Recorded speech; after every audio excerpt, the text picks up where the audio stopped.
নির্জলা একাদশী রাখতে হবে।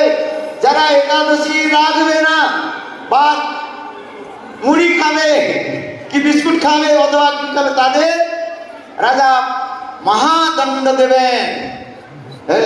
এইভাবে রাজ্যের মধ্যে সকল লোক একাদশী করতে লাগলো।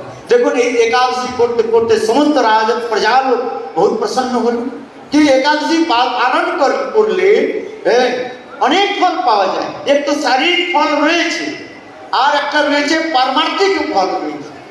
এখন কি হয়েছে দেখুন, এই কথা শুনে যেখানে যত কিছু হয় না, মায়া দেবী সেখানে আবার পরীক্ষা। মায়া দেবী পরীক্ষা নেন। আমার গুরুপাদ বলছেন পরীক্ষা দিতে হবে। কেন? পড়েছি বলে তো পরীক্ষা দেব। যারা স্কুলে যায় নাই, যারা পড়াশোনা করে নাই, তারা কি পরীক্ষা দেবে বলুন তো? পরীক্ষা দিতে পারবে? তারা পরীক্ষা দেয় না। পরীক্ষা তিনি দেন যিনি পড়াশোনা করেছেন। ঠিক তদ্রূপ মায়াদেবী বলছে আমি পরীক্ষা নেব রাজার কতটা তার ধৈর্য রয়েছে, সত্যিকারের তিনি কতটা একাদশীর প্রতি কত নিষ্ঠা রাখতে পেরেছেন।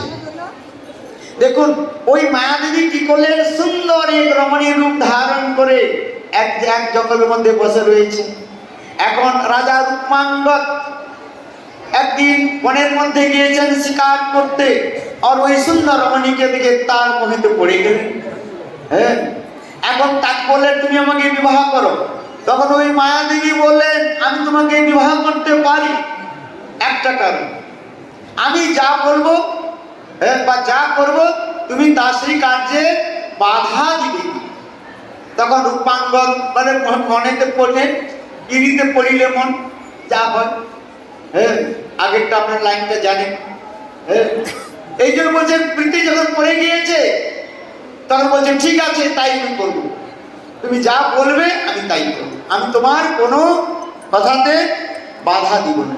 তখন রাজা কি করলেন, সেই মায়া দেবীকে সুন্দর রমণীকে তিনি সেই গান্ধর্ব মতে বিবাহ করে ফিরে এলেন। এখন যখন ফিরে এসেছেন, নতুন রানী এসেছেন, ধর্মাঙ্গদ আর তার পত্নী, ধর্মাঙ্গদ আর মানে রূপাঙ্গদের পত্নী মানে ধর্মাঙ্গদের মা, তারা দুজন নতুন রানীকেও তিনি স্বাগত করলেন। খুব ধুমধামের মধ্যে রাজ্যের মধ্যে খুব উৎসব হলো। কেউ জানে না যে মহামায়া যে মায়া। এখন কি হয়েছে, যখন ওই দশমীর দিন রাজার লোক ওই কি করছে, ঢোল পিটিয়ে বলছে কালকে কি হবে, একাদশী রয়েছে, একাদশী পালন করতে হবে, না হলে রাজা আপনাদের দণ্ড দিবে।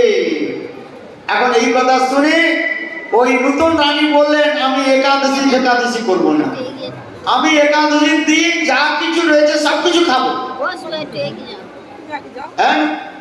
মাছ মছলি সবকিছু हम खाएंगे। দেখুন ওরা কি করলেন যে আরে সেই এক সেকেন্ড বাস ওই থাম,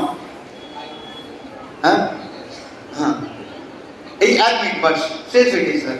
এখন কি করলেন মায়াদেবী, তখন বললেন, তখন বলি রাজার কাছে খবর গেল। রাজা তখন কি, আরে এই তুমি যত কথা বলে সময় বেরিয়ে যাচ্ছে। রাজা তখন কি করলো, রাজা তখন বললেন যে দেবী নূতন রানী শোনো, আমি এই রাজ্যের মধ্যে আমি প্রতিজ্ঞা করেছি আমার রাজ্যের সকলেই একাদশী করবে। বলেন আমি করবো না। বলে অন্ত কি বলেন, আমি একাদশী, মহারানী বললেন, নূতন রানী বললেন আমি একাদশী পালন করতে পারি যদি রূপাঙ্গদ রাজা আর তার পুত্র তার পত্নী দুইজন যদি ধর্মাঙ্গদকে রেখে একটা করাত নিয়ে হাসি মুখে চোখের জল না ফেলে কাটতে পারে, তাহলে আমি একাদশী পালন করব।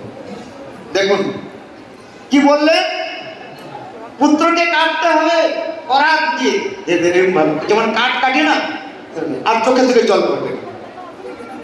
এখন ধর্মাঙ্গদ পুত্র আর মা বললেন হে রাজন ধর্ম ত্যাগ করবেন, পুত্র মরুক কিন্তু ধর্ম ত্যাগ। দেখুন রাজা তাই করলেন। সেই সভার মধ্যে, বিশাল সভা হলো, ধর্মাঙ্গ সেখানে দাঁড়িয়ে গেলেন, পুত্র দাঁড়িয়ে গেলেন। আর একদিকে রাজা, একদিকে রানী ওই করাত নিয়ে কাটতে গেছে।